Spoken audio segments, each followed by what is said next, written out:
Hello, I'm Gemma and this is Non-Fic Books, and today I have a review video for you, and that is Mark Forsyth's A Christmas Cornucopia, the hidden stories behind our Yuletide traditions. This was published in 2016 by Viking, and that's a Penguin Random House imprint. It's a short little book at 151 pages, especially when you take into account the really rather large text. It's a very quick little read, but it is nonetheless very interesting. Mark Forsyth has written a number of books about the English language, including the Etymologicon, and is known for his sort of very witty, dry take on what could be a boring academic subject. This is a perfect little book for this time of year, and if you need a little stocking filler, this is something I really recommend. His entire take on this is that we generally either think we know that all Christmas stuff comes from paganism, or everything was invented by Charles Dickens and the Victorians. And neither of those things are true. The paganism thing is incredibly untrue. There is almost nothing whatsoever that links our current Christmas with pagan traditions. There are a few sort of coincidences rather than a sort of historic trend that's continued through, and he explores that in as much detail as he can in 151 pages.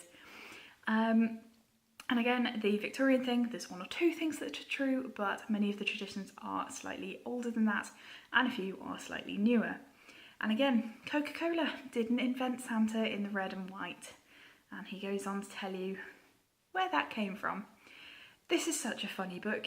He has a very light-hearted take on the religious aspect of it and the totally bizarre things that we do around Christmas. I'll just read you the opening lines or so. Picture a man sitting beside a dead tree. He is indoors wearing a crown. From the ceiling hangs a parasitical shrub that legitimises sexual assault. He is singing to himself about a 12th century Middle European murder victim using a 16th century Finnish melody. Earlier, he told his children that the house had been broken into at night by an obese Turkish man. This was a lie, but he wanted to make his children happy. Far away, in the high Andes, two Peruvians were punching each other very hard indeed. And nobody thinks any of this is true. Well, actually the Peruvian pugilists are a bit strange, but I'll come to them in a minute.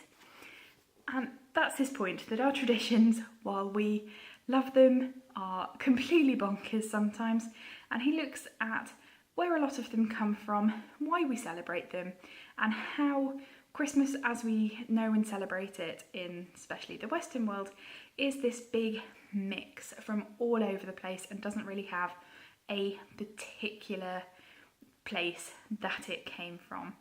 And he looks at a little bit of the sort of history of the Puritanism sort of ban on Christmas and how we weren't meant to be celebrating it, and if we were, we certainly were meant to do it by sort of fasting and prayers rather than lots of spending and loads of food.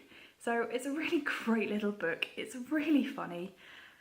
Okay, maybe if you're the most religious person on the entire planet, this book you might not find amusing, but he doesn't do his jokes in a sort of offensive way, I wouldn't have said, but in a sort of very light-hearted, looking at the fun of where all of this comes from.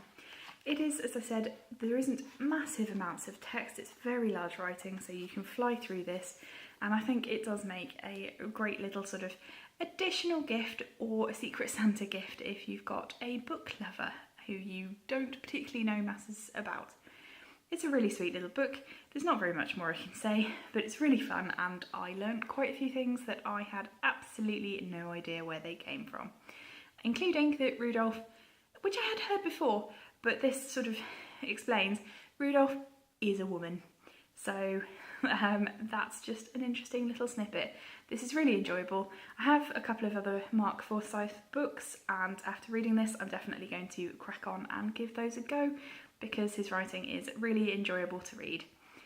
If you have any other sort of interesting Christmas fact books, leave them down below, because I think it's quite interesting to learn about this time of year. And if you have any questions or comments, again, leave them down below.